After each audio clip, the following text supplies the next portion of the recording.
Hey guys, so I'm just making this video to discuss the current state of Battalion 1944 as of January 20th, 2019, with the beta just finishing up that Bulkhead put out over this past weekend. Before I jump into it though, I feel like it's probably best if I briefly introduce myself as a player, hopefully just to offer some context on how my background shaped some of the thoughts that you'll hear me discussing throughout the rest of the video. So hi. My name is MattKelly. I'm currently 24 years old, and throughout my time in esports, I've been fortunate enough to compete at a professional level and travel for a few different FPS games. I first began competing back in Call of Duty 4 Pro Mod, as I'm sure many of you did as well. I did play COD 2, but not at the level that I did other FPS games. So I left COD 4 after the ESLP season in 2011. And believe it or not, I actually decided to make a return to the professional COD scene on console. I know, not PC, but hear me out. That offered a perspective outside of just search and destroy, as on console COD they compete on respawn game modes as well, such as capture the flag, domination, hardpoint, and even uplink. But then, when the beta for Quake Champions was released and Bethesda had announced that they were going to host a $1 million World Championship, I decided that it was time to return to my roots on PC. So I entered the professional scene for Quake Champs, where I competed at the North American Regional Finals out in Burbank. But honestly, it didn't take too long for that feeling of potential and hope in Quake Champions to just really start to diminish. Even after Bethesda invested $1 million towards their World Championship, the player base just remained consistently low, and eventually it just felt like competing on Quake at that level just wasn't worth the time investment for myself, and honestly, I think I can speak for a large majority of the professional scene that has since stepped back from the game. That said, while the marketing model of putting up $1 million for a world championship might not have been a huge success, I will say that after attending some of the player meetings for Quake, as well as talking to some of the staff over at the ESL Burbank studios, there were actually some really clever ideas being tossed around that unfortunately never saw the light of day. Towards the end of this video, I'll probably touch on that in a little bit more detail, just in case it's able to spark some ideas for the future of Battalion. So where does that leave me today? Well, early in Battalion's development cycle, I was in talks with a few different organizations about putting together a team for Battalion. I was lucky enough to surround myself with a great group of players early on. So out of the gate, I began to compete alongside RobWiz, Nicholas, Torque, and Caliburn. And I was just anxiously hoping that Battalion could fill the gap in esports for a search and destroy shooter that was fast-paced and mechanically rewarding that wasn't Counter-Strike or Overwatch, because let's be honest, that's just a first-person MOBA. But after the unfortunate circumstances with early access, that interest from what would have been tier 1 orgs entering Battalion, it just started to fade away. And then eventually all of us also started to feel the same way as players. So we took a step back and let Bulkhead do their thing. And now in 2019, I'm just hoping that Battalion can salvage the situation and become the successful game that honestly I truly believe has a place in esports. But with that said, I do think that there are some areas that really need to be addressed in order for that to happen. So I'm going to do my best to offer some constructive feedback throughout the rest of this video. To Bulkhead, I would just like to say thank you for making a game that we all want to play again. And I really hope that you're listening. So a saying that I'm sure many of you have heard before is that the ideal esport is one that is easy to play but hard to master. This implies that there's a low barrier to entry for newer players, while at the same time still offering a high skill ceiling for those of us who are more experienced. So let's go ahead and take a look at how we can make this apply to Battalion by drawing a few comparisons from some other games. Quake is an example of a game that has a very high skill ceiling for advanced movement. However, at the same time, Quake also has a very high barrier to entry. If you don't know what you're doing, Quake starts to look a bit more like this. Holding W doesn't really grant you any speed, so maybe you start jumping. That doesn't seem to do much either, so you start flinging your mouse around like you saw some pros doing, but in the end, nothing really happens. This is because in order to strafe jump properly, you have to be willing to sit down and learn the specific vectors at which turning your camera will grant you speed, and this doesn't even include learning things like circle jumping or rocket jumping. Dr. Disrespect actually spent the better part of a week just trying to learn the basics of Quake on his stream. But in the end, he decided that the barrier to entry just wasn't worth his time. This is something we definitely want to avoid when new players start to try out Battalion. I'm trying to learn how to...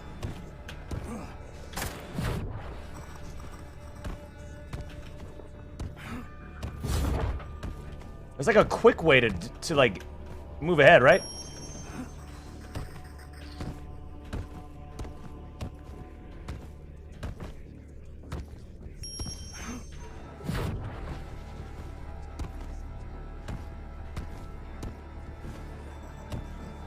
I'm trying to like learn how to bunny hop. That's all I'm interested in. Captain Falcon, thank you for the $5. I'm so happy you're playing this game, Doc. It was fun. It was fun for a little bit. And then I realized you got to play it a lot. And do I want to dedicate a lot of time to that right now? I did, but I kind of got that little right in the back of my mind somewhere. It just came up and just said, Fortnite or Battleground. Now, taking a look at Counter-Strike, this is a game where movement around the map has a much lower barrier to entry. Unlike Quake, you don't have to learn how to bunny hop in CS in order to just begin playing properly. Now, COD 4, like Battalion, also has a very friendly movement system to new players. If they're only able to hold W and sprint around the map, that's still more than enough for them to enjoy playing the game. That's one of the reasons why I think the addition of unlimited sprint to Battalion is actually a pretty good idea. Now, one of the great things about COD 4 is that if you know how to take advantage of the movement system, you can really start to play the game at a higher level. I think this ability to have more advanced movement than Counter-Strike, while not shutting out totally new players like Quake, is what puts a game like Battalion in a great spot. Unfortunately, while Battalion's movement is great in theory, in practice I think it actually needs a lot of smoothing out still. One of the areas that I really feel needs to be cleaned up is transitions between certain actions. For example, coming off of ladders, or changing between stances, especially when crouching and then uncrouching in midair. These are examples where that transition period doesn't feel like one smooth, continuous action. But where this is especially true is mantling. Take a look at this clip. Let's pretend I'm fighting a guy who takes cover behind this truck. In an ideal world, I'd be able to smoothly scale my way up the truck and take high ground above him quickly. However, far more often than not, what will really happen is just a very jerky mantle sequence that causes my screen to shake. Now, this can be avoided if I take my time and mantle one action after another very slowly, but this completely breaks the feel of a smooth movement system. Imagine in Quake having to climb up each one of these blocks, one after another. It would completely destroy the continuity of being able to just clip upwards straight to the top. Now, Battalion doesn't need to be as exaggerated as an arena shooter. Take a look at the same sequence on COD 4. I'm able to go from ground level up 3 stories without feeling a significant break in the continuity of it at all. Speaking of continuous movement, watch this clip of me landing from a jump in COD 4. Notice how immediately after landing, I'm able to continue strafing? We'll go ahead and watch this again, but this time I'm not going to hold the W key. Instead, I'm only holding down A in order to strafe left. Notice how my character is completely stuck in the mud after landing? What's interesting is that landing out of a bounce can actually negate this. Here I'm only going to hold down D when I land, and notice how I'm able to continue strafing with no interruptions. Now if I do the same thing again, but this time I avoid the bounce, notice how I'm immediately stuck when I land from the jump. In COD 4, all it takes to eliminate this is holding down W when you land. This will allow you to strafe in any direction you please right after finishing the jump. Now in Battalion, this is somewhat the case, but not entirely. Notice how if I don't press W, I'm stuck for a seriously long time. But holding down W, while it is a bit better, it's definitely not fluid by any means. Looking at a more modern Call of Duty, Black Ops 4 doesn't have this problem at all. The second I land, I'm able to immediately continue my strafe. This feels so much more natural, and it's an example of why we can't always look back at older games like COD 2 and COD 4 and just remember them as being perfect. I think that in this instance, drawing from Black Ops 4 would actually make Battalion feel much smoother than it does now. I've tried to break down movement into two separate categories. So far we've discussed movement around the map, but now I'd like to take a look at our movement options specifically when engaging a fight. Going back to Counter-Strike, its barrier to entry for movement around the map is quite low, but it also lacks a higher ceiling when it comes to having a variety of different movement techniques for engaging a fight. If I were to just strafe out from behind a corner that my opponent's already pre-aiming, I'm almost guaranteed to die at the hands of any competent player. And since we can't jump with any mid-air accuracy to our shots, nor can we lean around the corner or go prone to it, my options for retaking this angle are limited to using some form of utility, like a flashbang, in order to take the corner back from my opponent and now turn the tables back around and onto him. Now, one of the beautiful things about Battalion is that we have a variety of ways in which we're able to engage a fight using our movement. Ideally, there would be about 4 different options we could choose from, depending on the situation. So let's say I need to clear this corner here, and my opponent is at that target right down there. The first option that I would have is to use my lean in order to jiggle peek the corner until I have a clear shot on my opponent. Now, a more high-risk option would be to take advantage of the mid-air accuracy we have in Battalion and commit myself to a wide jump shot, keeping in mind that if you were to miss, you'd be completely exposed with no cover. A third option to clear a corner like this would be to utilize our ability to prone and then drop down to the lower corner, hoping that our opponent would be pre-aiming above this. And then the fourth and final option, since we're able to shoot while moving, would be to simply aim down our sights and strafe out wide in an attempt to move past the opponent's pre-aim, which might be closer to the actual corner itself. Now, if you notice, the last 2 examples were not recorded on Battalion. That's because these options are actually not ideal in the current state of the game. Let's go ahead and take a look at proning first. As of right now, Battalion's been developed in a way where pressing any directional movement key while proned will instantly take you out of your ADS. In fact, this is actually how COD 4 worked as well, and I think that's something that a lot of people don't seem to realize, and it's another example of why we shouldn't let our nostalgia for games of the past cloud our judgment moving forward. It's okay for Battalion to have its own identity, and I know that's something that Bulkhead has really been focusing on lately. So with that in mind, I would encourage removing this feature, for lack of a better word, because in all honesty, it just feels more like a bug than anything else. It's amazing how many high-level competitive players I've seen die from having their aim unzoom right as they're about to get a kill. It's honestly just frustrating, and I think that the game would simply feel better without it. In fact, Call of Duty has actually changed the way that this works over the years. In Black Ops 4, if you don't have the stock 2 attachment on your weapon, then every time you go prone, your character will actually zoom out. However, when stock 2 is equipped, you're able to go straight to prone without having any of the directional keys kick you out of your ADS. This is what I would propose for Battalion, because I honestly don't feel like moving at this slow of a speed would be abusive in any way. I mean, take a look at how slow the movement speed is while proned in Battalion.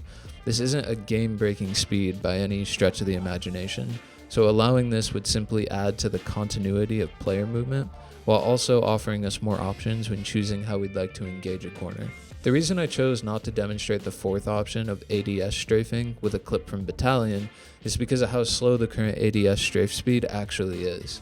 I would never feel comfortable turning a corner at this speed, because by the time I even see these targets, my opponent would have already killed me. So as a consolation effort, players will more often than not just choose to jump shot instead, even when we may have preferred to pick another method for engagement, such as proning or strafing wide.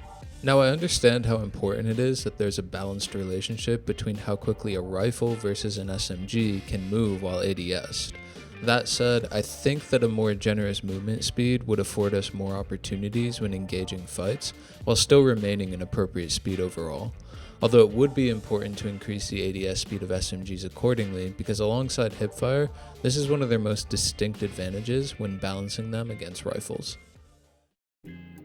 It was important to me that I would be able to upload this video publicly, so as to not break NDA, I decided to record all the gunplay footage from the live branch of Battalion rather than the beta. So just keep in mind that the recoil you're seeing here is quite a bit less than the increased recoil from the most recent beta. Regardless, let's start out by taking a look at the recoil compensation in Battalion. Now this first clip is simply the STG recoil with no attempt to control it. what you'll notice is that the default behavior after shooting is for the weapon to reset back down to where we were first aiming beforehand. Now what I'm going to do is attempt to control the recoil, and notice that afterwards the weapon drops down to a much lower level than where we originally had been aiming. In Overwatch, this behavior is known as Recoil Recovery Aim Compensation, and it has to do with how our mouse movements are applied to the recovery of recoil. Here's a standard shot from McCree. By default, the crosshair kicks up and then automatically resets to its original position. Now what I'm going to do is fire one shot and move my mouse up to this line above my crosshair. See how at the top of the recoil I was able to carry my crosshair higher and land it on that line? This is what it looks like to have the recoil compensation setting turned on, and it's the default setting that just about every player prefers. Now let's compare this to a clip where I've turned recoil compensation off. I'm going to do the exact same thing, but this time notice how I land way below my target. This is because with the recoil compensation setting turned off, the game isn't applying my raw mouse movement alone by itself. Instead, it's applying my upwards movement in addition to the downwards movement of McCree's recoil reset. Here's a comparison of what this would actually do to our aim in real time. This first clip here is just me doing some small upwards flicks with recoil compensation turned on. You'll notice I can keep on flicking one shot after another, and my crosshair lands where I'm shooting for. But now watch what happens with the setting turned off. Every time I go to flick a new shot, there's this additional downwards pull of my crosshair because that recoil reset just continually gets reapplied to my aim, regardless of the fact that I'm doing exactly the same mouse movements as before. Unfortunately, this is how Call of Duty chooses to implement their recoil reset as well. So just like before, if I don't move the mouse and I let go, it resets to where I began shooting. But if I control the recoil, what happens is that after I've stopped shooting, all of that downwards movement that we already did once will just get reapplied a second time at the end. This may not feel strange while we're in the middle of shooting, but if we ever need to burst or transfer our aim from one target to the next, then the second we stop firing, this will completely break our aim. I mean, this is just bad, and I think it would be really nice to test a version of Battalion that operates in the same way that Overwatch does with the recoil compensation setting turned on. Alright, moving on from recoil compensation, let's talk about the amount of actual recoil in Battalion. Now I'm going to exaggerate my position on this point by going pretty far to one end of the spectrum, just for demonstration purposes, but let's take a look at a weapon with absolutely no recoil, the LG in Quake.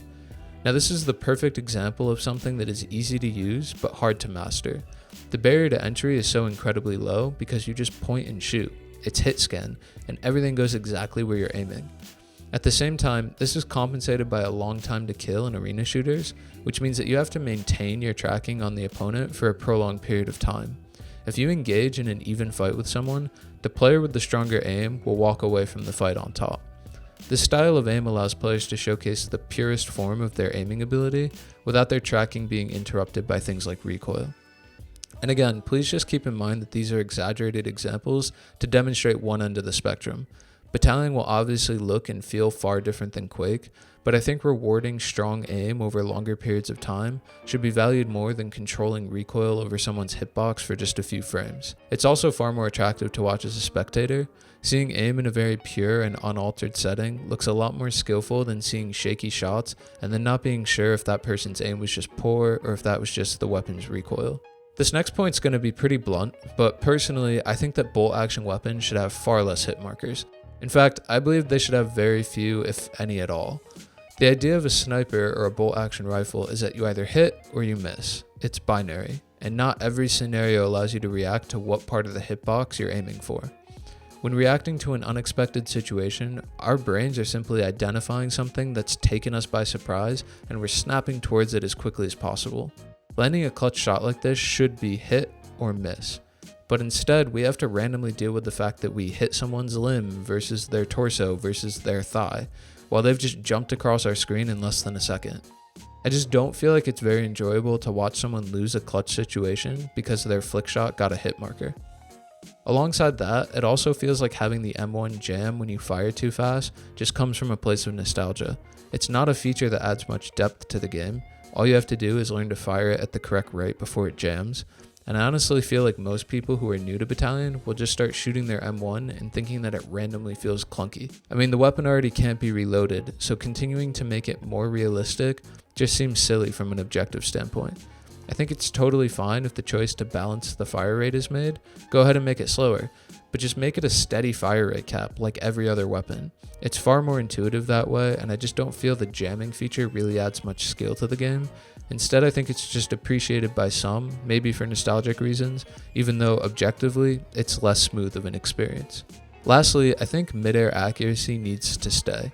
And to those who are concerned with jump shotting feeling too prevalent right now, I think it's important to remember that exposing yourself by jump shotting is a very high risk play. And if the other engagement methods that I mentioned earlier in the video were more viable in Battalion, then I think high level players would be less inclined to take that unnecessary risk of just jump shotting so often. In the end though, having rewarding hit scan accuracy is one of the most unique things about Battalion, and I think it's really important to maintain that. That's what I love, dude. It's accurate doing that. Like, it's so satisfying. This next section is going to take a closer look at settings, and I'll be starting with sensitivity first. Now selfishly, this is perhaps one of the most important changes that I would like to see in Battalion.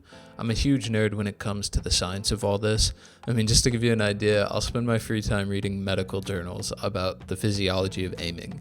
So I'm going to do my best to narrow in on just the sensitivity aspect here, and hopefully we can get Battalion's implementation of all this corrected for the future. Now, if you've done any research on finding the correct scaling of your sensitivity when going to ADS, then you might have come across people discussing the idea of a monitor match distance. This is essentially an incorrect way of presenting sensitivity and is usually advertised over at forums like mousesensitivity.com. I'll explain why this method is incorrect in a moment, but first, the basic idea of this monitor match distance is that you pick a point along your monitor's horizontal distance, 0% being the center of your screen and 100% being the edge of your screen, assuming you have a 16:9 monitor. And then you match your sensitivity between hipfire and ADS to one specific point along that spectrum. So right now, Battalion's ADS sensitivity is, by default, matched at a 100% distance, meaning that it lines up to the edge of the screen on a 16:9 monitor.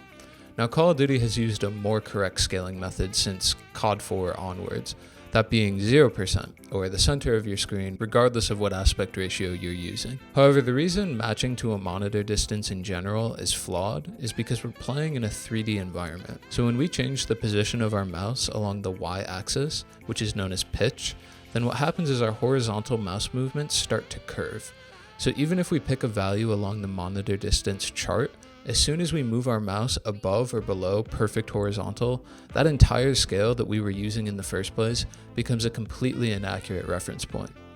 Now, the correct way to scale sensitivity between different FOVs is to actually scale the sensitivity with the change in focal length. This is the only system that works at a differential level, meaning it doesn't assume some specific aspect ratio or pitch value. Scaling sensitivity with focal length is the only correct way of maintaining one-to-one muscle memory between our hipfire aim and our ADS aim. Now, ideally, Battalion would just implement this proper sensitivity scaling by default, but at the very least, it's important that we have the option to set our sensitivity for each individual weapon, because while I may be able to calculate the correct value for, say, the Kar 98, using that number for any weapon with a different field of view, like the SMGs or the pistols, would be completely inaccurate.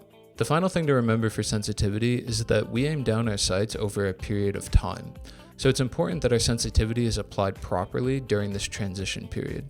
Otherwise, you'll flick to a different spot every time you have to drag your mouse while ADSing. Now, some games will apply this change in sensitivity the moment that you click your ADS bind, while others will apply it at the end of the ADS animation. But the correct way to do this is to actually interpolate the sensitivity throughout the animation, so that as our zoom is scaling in, our sensitivity is matching it accordingly. However, it's very important that this interpolation is done with focal length, and not just some arbitrary values. Kovac's FPS Aim Trainer is about the only game that does all of this correctly. So in all honesty, I'd just recommend Bulkhead reach out to Kovac personally to make sure that all of Battalion's sensitivity is done the right way. Now, the next few settings are much less complicated than sensitivity, so let's go through these more quickly. Alright, so number 1, a change stance bind. Right now in Battalion we have to bind crouch and prone to 2 separate keys. Having the option for a change stance bind like COD 4 is really nice, because tapping once allows you to crouch, and then holding that same keybind will allow you to prone. Number 2, the ability to scroll continuously when changing weapons. Right now, Battalion requires perfect scrolling one notch at a time to change weapons. While this is manageable, it's still possible to over-scroll at times. So I'd suggest at least adding the option to set this up in the way that Counter-Strike does, where you can scroll infinitely to change weapons once, and then scroll infinitely back in the other direction to change again. Number 3, frame rates high enough to support 240Hz monitors. Now I do remember Bulkhead saying there were some problems with pushing above 200 FPS on Unreal Engine 4, but Epic Games seems to have figured this out for Fortnite, and yes, I know Epic also developed Unreal Engine, but I still think it would be great if Battalion could figure out a way to achieve at least something like 250 FPS. That way those with 240Hz monitors can take full advantage of their setup. And lastly, number 4, I think it might be really nice to have an auto sprint by default option. Now this is something I would have never suggested in the past, but with the addition of unlimited sprint now, I think this could actually be more viable. I mean, you're rarely walking forwards while unaimed at the hip. You're typically either aiming down your sights, crouching around the map, or sprinting. So as long as the setting doesn't take you out of your crouch or take you out of your ADS when you press W, then defaulting to auto sprint when standing could actually work. I think just having it as an option at the very least would be nice for those with different configs. Alright, so I've saved the final section of this video for some of my ideas that might be considered a bit more controversial, but at the very least I'm hoping that it might provoke some internal discussion. Right now I think the player models for Allies and Axis need to look less similar to one another. I also think it might be interesting to reverse the factions so that the Axis are on offense and the Allies are on defense. This isn't totally dissimilar to CS, where the AK can one-shot when attacking. Having the car on offense would allow you to make efficient picks before entering a bomb site, whereas the M1 would be useful when defending, as being able to fire more than one shot at a time is helpful for spamming through smokes and taking out multiple attackers as they flood a site simultaneously. I think just trying a change like this might make the game less Axis-sided than it's felt previously. Now for probably the biggest point in this entire video, and the one that I think would have the largest difference, I truly believe Battalion would be better without an economy system. Search and Destroy is one of the most exciting game modes due to clutch factor being an element of the game. And at the end of the day, it's not as exciting for a spectator to watch someone save their weapon just to better an economy for the next round. Being able to play your heart out every round will allow for higher level gameplay and more frequent clutching. And in addition to that, I don't buy the whole narrative that watching a team of pistols take on a team of rifles is actually that exciting. Instead, I'd rather see two teams be able to play each round to their highest potential, and then let that unrestricted gameplay speak for itself. I think the UI setup with the cards is actually great, so I'd suggest just taking that and having limits on the amount of cards available per team. Something like 1 scope, 1 rifle, 2 heavies, 2 SMGs, and 1 shotgun would actually be really nice. And I actually think the weapon variety right there is already higher than a lot of other esports. Now this does leave out the eco weapons, but in all honesty, I don't think too many people would be upset if they couldn't frag with the little MP28 anymore. And like Pro Mod, I'd suggest having 1 frag grenade and 1 smoke per player. This ensures that any player on the team is capable of having utility in clutch situations. It also makes stratting and counting the enemy team's utility throughout a round much more viable for higher level teams. This next one is perhaps a more unexpected idea, but I actually think it might be interesting to compete on Capture the Flag in addition to Search and Destroy. Some of the best competition that I've had in all of esports actually came from Capture the Flag matches, and I think adding it as a competitive game type would allow Battalion to stand out a bit more from games like Counter-Strike and Rainbow Six Siege. I would still propose that Search and Destroy has a larger impact on the outcome of a match, so I think structuring it like MW3 did would work really well, with SND as map 1, CTF as map 2, and then SND again as the deciding map for map 3, or map 5 if it's a best of 5 series. And I think the weapon structure that I suggested earlier, instead of an economy system, would also work equally well for CTF.